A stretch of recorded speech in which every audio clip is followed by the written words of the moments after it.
Just out before me, and I ran to you. Now I sing, great is the Lord. Great is the Lord. The one who set me free.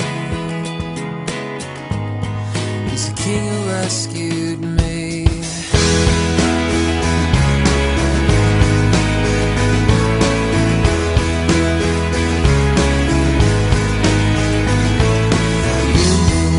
And how to hold me. You quench the thirst I had for so long. Yeah, I love the way you pulled me close and told me you'll never leave me. Yeah, forever I'll sing, great is the Lord. Yeah, I sing, great is the Lord, the one who set me.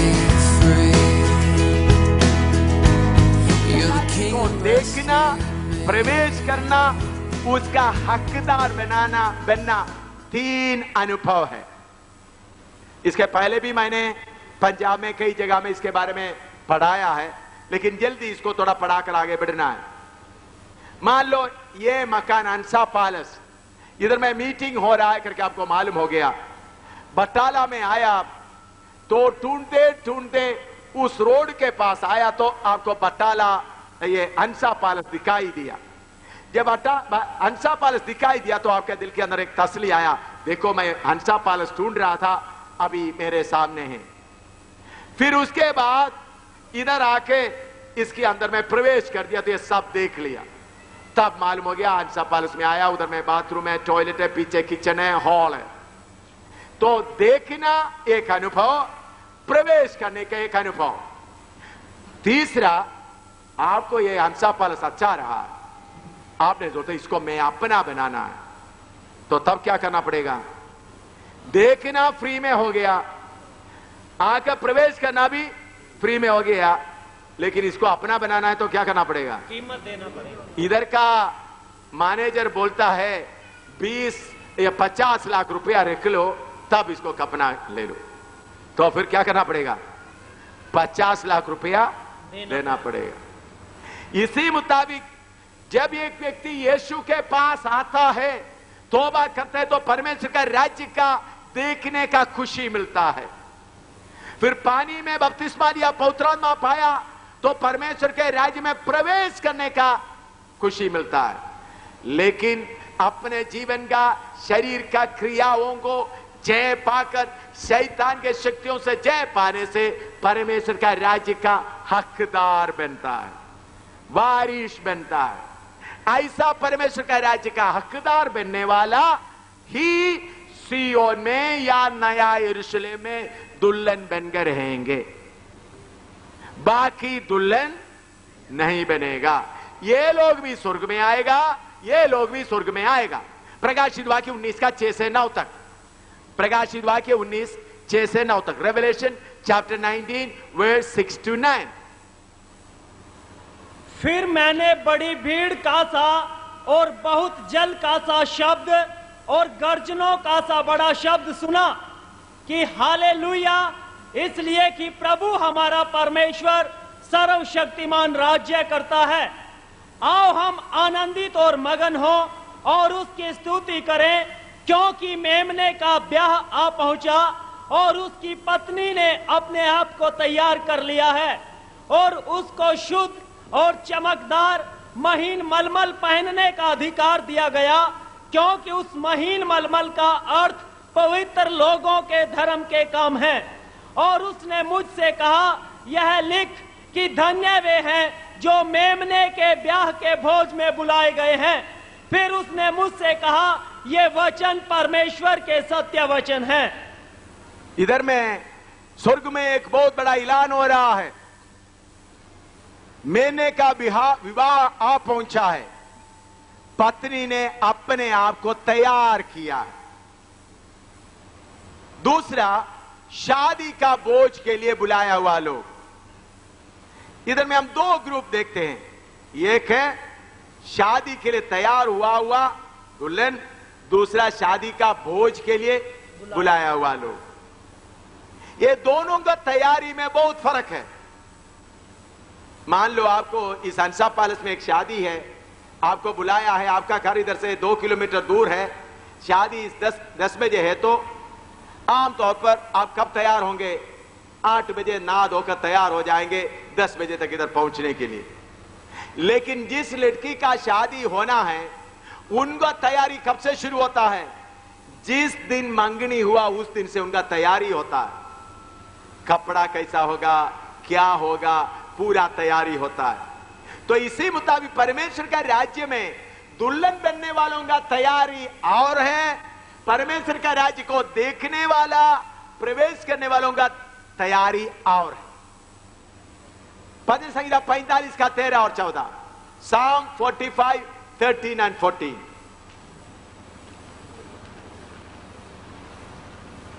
भजन संहिता 45 का 13 और 14। राजकुमारी महल में अति शोभायमान है, उसके वस्त्र में सुनहले बूटे गड़े हुए हैं। वह बूटेदार वस्त्र पहने हुए राजा के पास पहुंचाई जाएगी।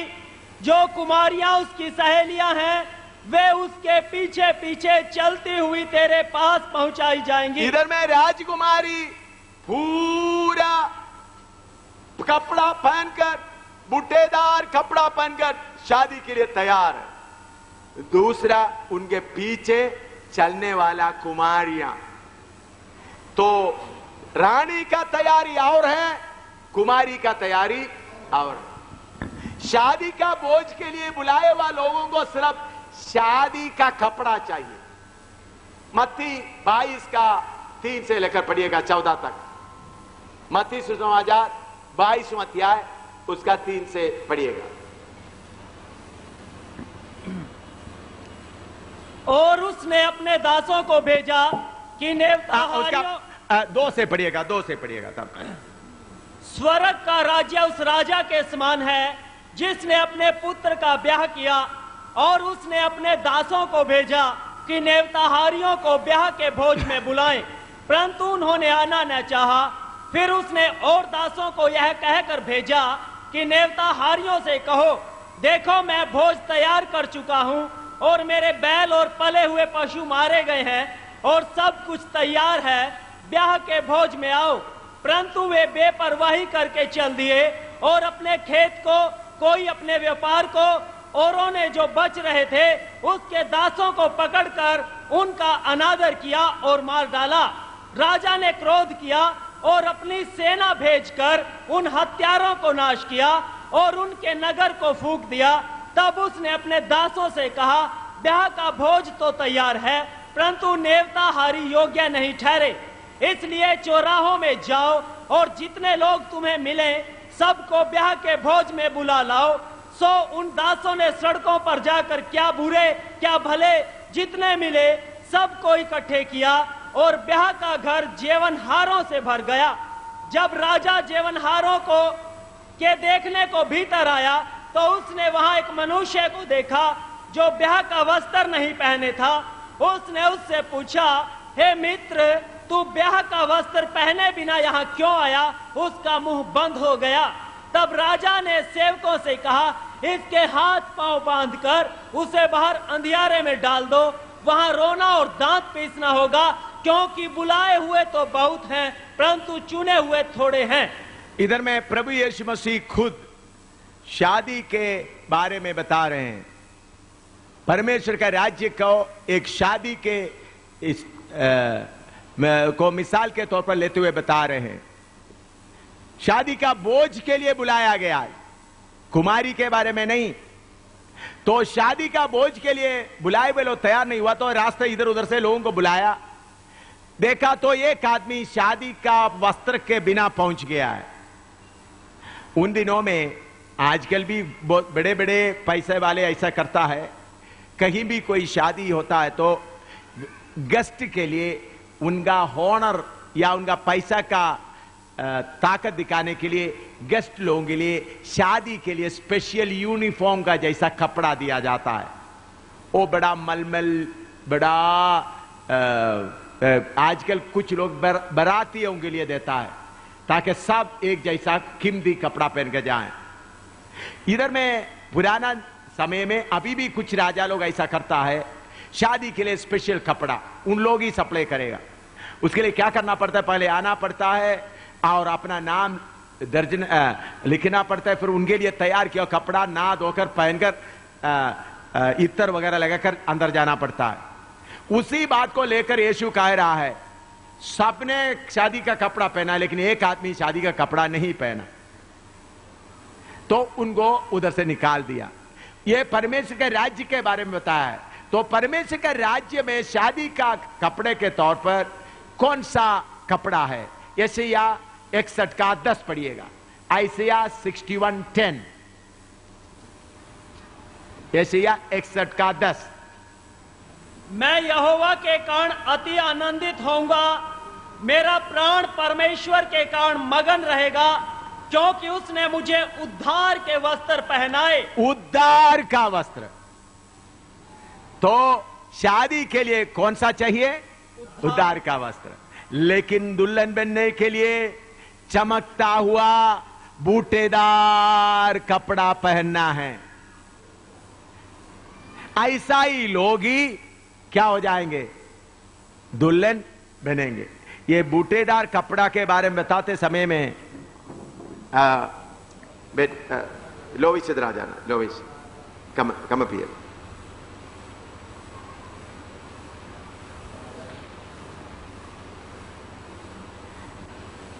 आप देखिए इनके सामने ये बूटेदार बनाया है। ये कैसा बूटेदार बनाया? ये इसको बनाना और इसको बनाने में फर्क है, हैं? बहुत फर्क है। ये तो प्रिंट कपड़ा है, ये इसी मुताबिक बनाना है तो एक पीस को लेकर अच्छी तरह फ्रेम में टाइट करके पकड़ना है। फ्रेम में फिर 1000 बार सुई ऊपर नीचे जाएगा, 1000 बार सुई ऊपर नीचे जाएगा, और जब तक ये कपड़ा कितना चिल्लाए तो छोड़ेगा नहीं, जब तक उसका फूल नहीं बनता। इसी मुताबिक जिन्होंने दुल्हन बनने के लिए समर्पण किया है, प्रभु आपको अच्छी तरह फ्रेम में फिट करके अच्छी तरह क्या करेगा? क्या करेगा? सुई एक नहीं, 2 नहीं, 10 नहीं, है ना मिस्टर चोपड़ा? है मिसेस चोपड़ा सुन रहा है? सुई चाहिए या नहीं चाहिए? थोड़ा मुश्किल है? सुई बहुत चलेगा। हमारा परमेश्वर, जाकर बैठो, हमारा परमेश्वर का स्वभाव थोड़ा देख लीजिएगा। भजन संहिता 65 थोड़ा देख लीजिएगा। हमारा परमेश्वर 65 नहीं 66, माफ करना, 66 का 10 से लेकर 12 तक पढ़ेगा। ये पंजाबी में भी पढ़ना है ताकि थोड़ा मजा आ जाए। पंजाबी में भी पढ़ना। भजन संहिता 66 का 10 से लेकर 12 तक। पहले पंजाबी में पढ़ो, फिर हिंदी में पढ़ो। सब लोग थोड़ा सुन लो। हे परमेश्वर, तैं सानू परखिया है, तैं चांदी दे तौण वांगू सानू ताया है, तू सानू जाल विच लिआया, तैं साडे लक्कां उत्ते डाढा भार पा दिता है, तैं मनुखां नू साडे सिरां उत्ते चढ़ा दिता है।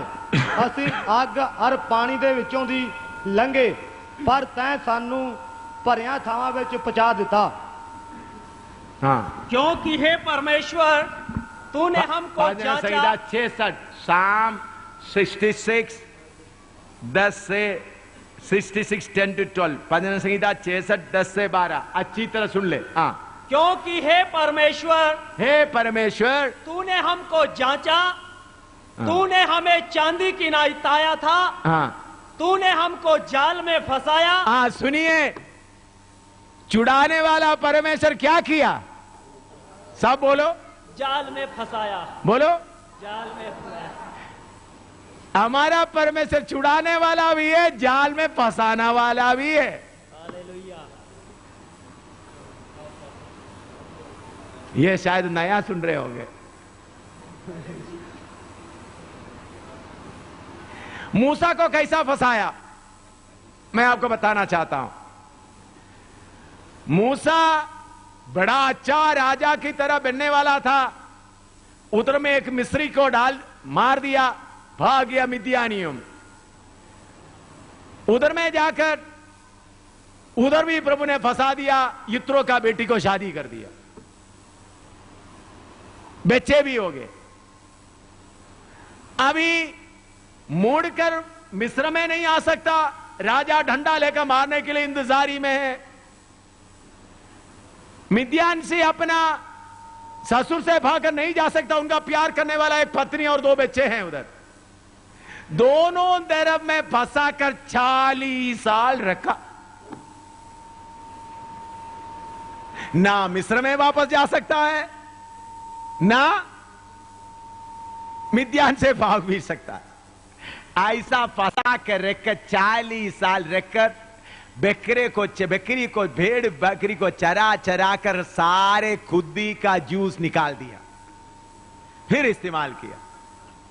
तो दुल्हन बनने के लिए जो समर्पण किया है, याद रखो आपको फंसाएगा प्रभु।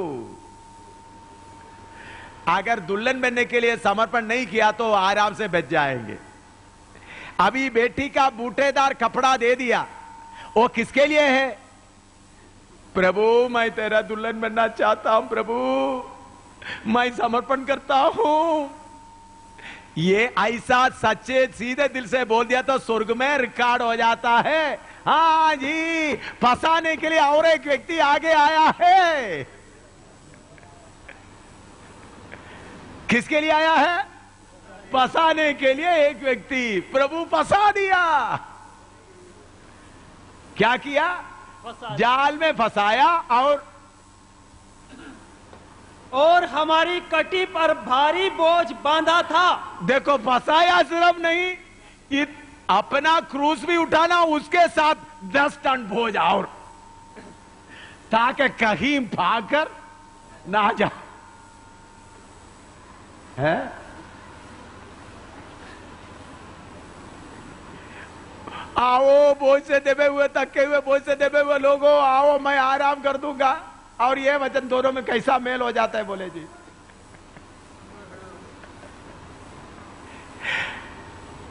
खट्टी भोज भी लगाया और तूने गुड़ चढ़ों को हमारे सिरों के ऊपर से चलाया। गुड़ चढ़ों को हमारे सिर के ऊपर चलाया, उसका मतलब हर आदमी आपके ऊपर चल रहा है। मैं मिस्टर चोपड़ा के बारे में बताने से आप ये नहीं सोचना, मैंने उनको एनकरेजमेंट के लिए, उन्होंने ऊंचे जहाज से चीफ इंजीनियर था, रिटायर हो गया, प्रभु की सेवा के लिए प्रभु के पीछे निकल आ गया। पिछले दिनों में बोलते इतना कष्ट होगा तो कैसा होगा। एक अच्छा डिसेंसी से रहा हुआ एक आदमी एक गलत नेबरहुड में जाकर ऊपर भी नीचे का नेबरों के साथ में परेशानी उठाएगा तो जिसको उसके अनुभव है उनको थोड़ा अंदाजा लगा सकते हैं। छोटा ही प्रॉब्लम हो, पिछले दिनों एक छोटा सा पानी का प्रॉब्लम था लोगों के सामने, लेकिन वो कितना दर्द देने का था मुझे मालूम है। प्रभु कभी कभी मामूली लोगों को भी हमारे सिर के ऊपर चढ़ने देगा, ठीक है ना हर बहन। इसलिए कलीसिया का उधर में गड़बड़ होकर वो जो आपके द्वारा उद्धार में आया हुआ पड़ोसी में हटकर क्या कर रहा है, आपके सिर पर चढ़ रहा है। क्या क्या प्रभु देगा करेगा? जाल में, बोलो जाल में फंसाएगा, कट्टी पर भारी बोझ लगाएगा और दूसरे लोगों को सर पर चढ़ाएगा भी।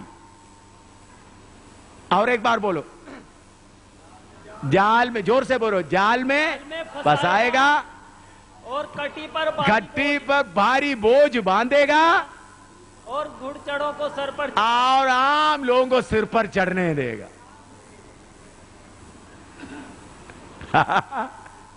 ताली बजा सकता है?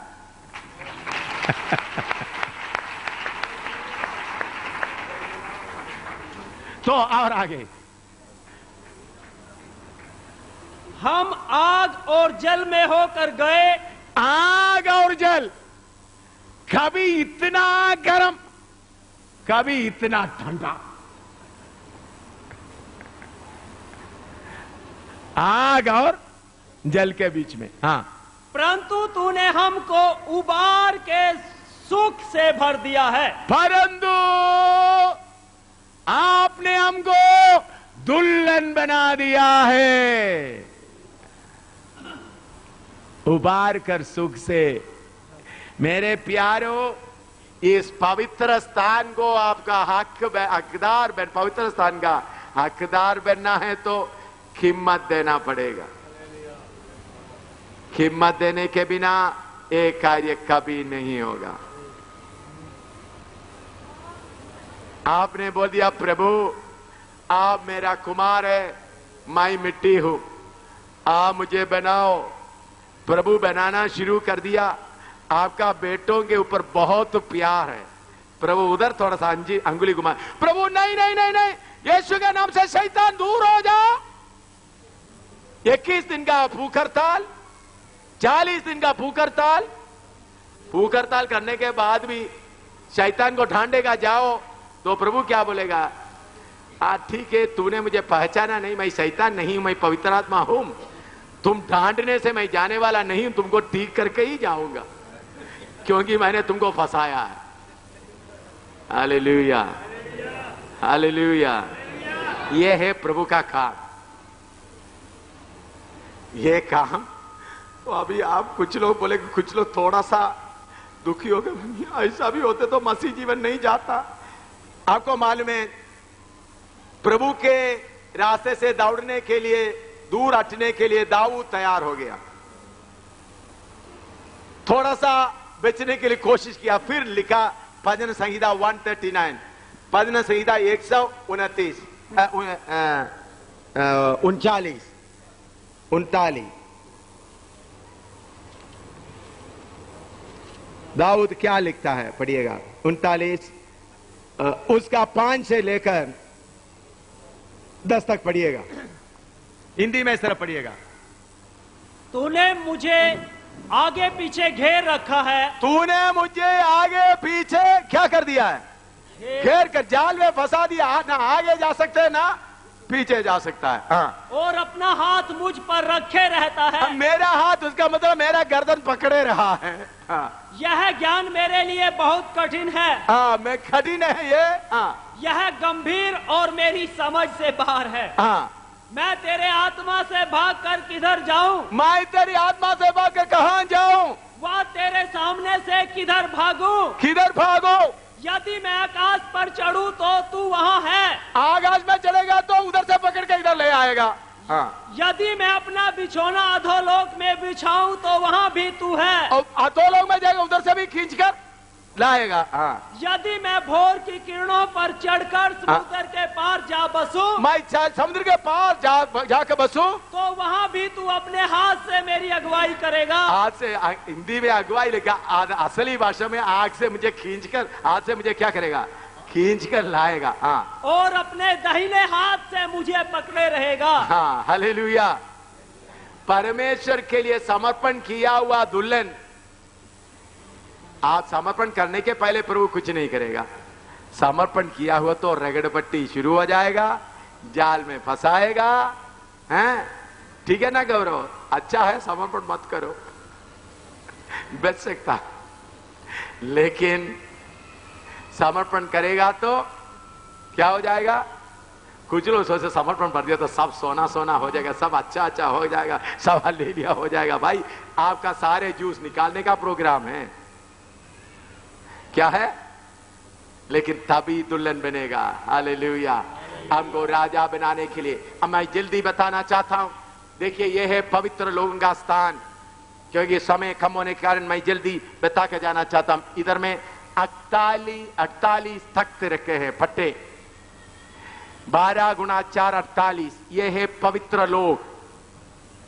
सुसमाचार के 4 सुसमाचार के द्वारा, प्रेरितों के द्वारा सारे दुनिया से इकट्ठा किया हुआ संतों का झुंड ये है। ये किक्कट के लकड़ी से बनाया हुआ है, सोने से मांडा हुआ है, और इसको नीचे चांदी का कुर्सी रखा हुआ है, और 5 किस्म का बेड़े से इसको बांध के रखा है। ये है कलीसिया का जगह। कलीसिया का जगह ये नहीं, कलीसिया का जगह ये नहीं। ये इधर में मिलाप वाला तंबू आप देख रहा है, इधर में थोड़ा सा पर्दा उठाया हुआ दिखा रहा है ताकि आपको समझाने के लिए। असली में ये बंद पड़ा हुआ है। तो जो कलीसिया में हैं उनको बाहरी दुनिया की चीजों को दिखाई नहीं देता, बल्कि अंदर की खूबसूरती ही दिखाई देता है। लेकिन वेदी में खड़ा हुआ है, ओदी में खड़ा है, उनको थोड़ा सा जांच से देखने से बाहर के कुछ चीजें दिखाई देता है। तो कलीसिया का जगह किधर है? ये पवित्र स्थान। इस पवित्र स्थान में रोटी है खाने के लिए। इस पवित्र स्थान में आत्मा का अगुवाई है। इस पवित्र स्थान में आत्मा का आराधना होती रहती है। इधर में रहने वाले लोग कौन बनेगा? दुल्हन बनेगा। ये 5 बेड़े हैं, 5 किस्म का सेवकाई। ये भी किक्कड़ के लकड़ी से बनाया हुआ है और सोने से मांडा हुआ है। इसका रहस्य देखो, ये किक्कड़ की लकड़ी, पट्टे तख्त भी किक्कड़ का लकड़ी है, ये बेड़े भी क्या है? किक्कड़ का लकड़ी। इसका मतलब क्या है? पास्टर लोग, सेवक लोग खुद बदलना है, दूसरों को भी बदलने के लिए मदद करना है। पास्टर लोग सोना नहीं है, उनके अंदर भी क्या है?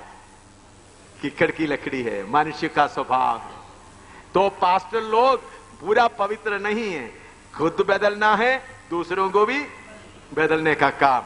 इसलिए कुछ लोग, कोई पास्टर के अंदर में कोई गलती आ गया तो बस कंप्लेंट शुरू करता है। भाई तो पास्टर एकदम क्या करना भाई, मैं भी लकड़ी हूं, मैं भी किक्कड़ का लकड़ी हूं।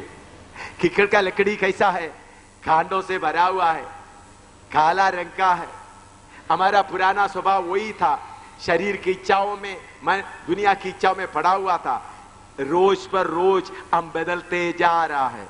पास्टर भी बदल रहा है, मैं भी बदल रहा हूं, आप भी बदल रहा है। हालेलुया। अगर पास्टर पहला बदला हुआ होता तो विश्वासियों को छोड़ना नहीं था, विश्वासियों को पहाड़ी डंडा से क्या करता रहना था? मारता रहना था। देखो परमेश्वर कितना अच्छा है। पास्टर खुद बदलना है, बदलने में कितना तकलीफ है वो भी पास्टर को मालूम होना है, दूसरों को भी बदलने के लिए वो मदद करता है। इसलिए यीशु के बारे में बताया है, उन्होंने धरती में आकर हमारे जैसा सारे कष्ट सहने के कारण हमारे ऊपर आने वाला सारे मुसीबत उनको मालूम है। पास्टर को खुद बदलना है, तो इसलिए विश्वासियों के ऊपर आने वाला परीक्षाओं के बारे में भी पास्टर को खुद मालूम होता है। परमेश्वर का ज्ञान देखो, अगर इसको सोने से बनाया हो तो क्या होना था? ये किक्कड़ का लकड़ी को फिर कहीं खड़ा होने का मौका नहीं होना था। देखिए परमेश्वर कैसा कार्य कर रहा है। तो हमको इस जगह में खड़ा किया हुआ है। इसमें एक बात अच्छी तरह विश्वासी देखना, अभी समझ लो, इधर में एक ताकत है, इधर में एक पास्टर है। इधर का विश्वासी बोले नहीं नहीं नहीं, अच्छी तरह सुनना, मैं इधर में नहीं रहना है, ये पास्टर बहुत माड़ा है ना, बहुत माड़ा है, बहुत नहीं, मैं इधर से निकल के उधर जाऊंगा। हो सकता है जी? है? इधर से निकल गया तो निकल गया जी, ठीक होना उधर ही है। ये 5 बेड़े क्यों लगा है आपको मालूम है? ये तख्त को अगर बेड़े नहीं रहते तो बिंगा बिंगा हो जाएगा। बिंगा बिंगा बोलता है ना? हाँ जी, टेढ़ा। मुझे हिंदी में मदद करना आप लोग। ऐसा होता, टेढ़ा टेढ़ा टेढ़ा हो जाता है। तो ये नहीं होना, तो सीधा रखना है तो क्या करना है? प्रभु ने 1 2 नहीं 5 लगा दिया।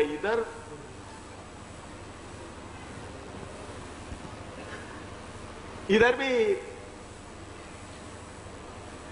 ऊपर नीचे चारों तरफ घेर कर रखा, टाइट कर रखा।